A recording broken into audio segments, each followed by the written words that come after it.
You ask Tiger to calculate. This deals with linear inequalities with one unknown.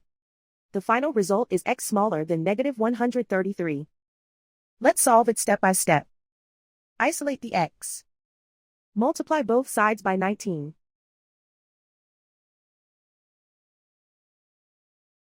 Group like terms.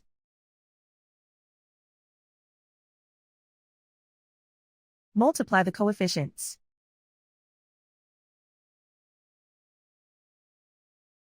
Simplify the fraction.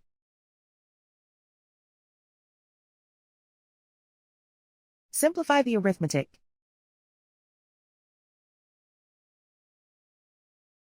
Plot the solution on a coordinate grid. And so the final result is x smaller than negative 133.